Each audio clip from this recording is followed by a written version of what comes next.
भी दुर्गा ही हैं। भुवनेश्वरी, भैरवी, छिन्नमस्ता, धूमावती, बंगलामुखी, मातंगी, कमला, कामा, सब की सब दुर्गा ही हैं। दुर्गा ही अपने अलग अलग अवतारों में आई, अलग अलग रोल प्ले किया, अलग अलग जिम्मेवारियां ली, तो उनका अलग अलग नाम रह गया। जब आप माँ दुर्गा से कनेक्ट करते हो तो आप समझ लो आप 10 महाविद्या से कनेक्ट कर रहे हो। तो आज तक जो लोग दुर्गा की आराधना किए हैं, दुर्गा की पूजा किए हैं, दुर्गा से कनेक्टेड फील किए हैं, माँ दुर्गा की चालीसा किए हैं, समझ जाइए आपके सारे ग्रह बैलेंस हो रहे हैं। आप अपने ग्रहों को लेकर के अगर चिंतित रहते हैं तो परेशान होने की कोई ज़रूरत नहीं है। हाँ, कोई पर्टिकुलर ग्रह जो आपके बहुत अनबैलेंस हैं, जैसे कि आपकी चंद्रमा बहुत अनबैलेंस है, आप माँ भुवनेश्वरी को याद कर सकते हैं, वो भी दुर्गा ही हैं। दुर्गा ही हैं, भुवनेश्वरी भी दुर्गा ही हैं, दुर्गा ही भुवनेश्वरी भी। तो इसलिए जब आप कनेक्ट कर रहे हो माँ दुर्गा से तो आप सारे ही ग्रहों की देवियों से कनेक्ट कर रहे हो यहाँ पे।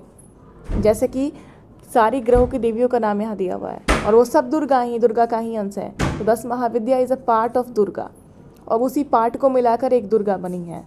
तो आप अलग अलग इन्हें पूजें या माँ दुर्गा को पूजें, बात बराबर होती है। लेकिन ये चीज़ें बतानी बहुत इम्पॉर्टेंट थी, बहुत ही ज़रूरी थी ये चीज़ों को बताना। और जो लोग माँ दुर्गा की साधना या सिद्धि करते हैं उनके पास सभी शक्तियाँ कनेक्ट होती हैं। ऐसा नहीं है कि माँ दुर्गा की ही सिद्धि, दुर्गा ही है सारे रूप में। और ये दुर्गा कनेक्ट हो रही हैं तो काली भी कनेक्ट हो रही हैं, तारा भी कनेक्ट, उन्हीं का पार्ट है, उन्हीं के अलग अलग अवतार हैं, तो वही कनेक्ट हो रही हैं एक तरीके से। चाहे वो छिन्नमस्ता कनेक्ट हो या धूमावती कनेक्ट हो, दुर्गा ही कनेक्ट हो रही हैं। तो यहाँ पे वही सारी चीज़ें दी हुई हैं और यहाँ पर होप ये वीडियो आप सभी को बहुत हेल्पफुल गई होगी। और आप लोग इस वीडियो पे कमेंट ज़रूर कीजिएगा ताकि ज़्यादा से ज़्यादा लोगों तक जाए, क्योंकि ये चीज़ें लोगों को पता है नहीं बेसिकली। और ज़्यादा से ज़्यादा लोगों तक जाए, शेयर कीजिएगा चैनल को और उसके बाद कमेंट ज़रूर कीजिएगा।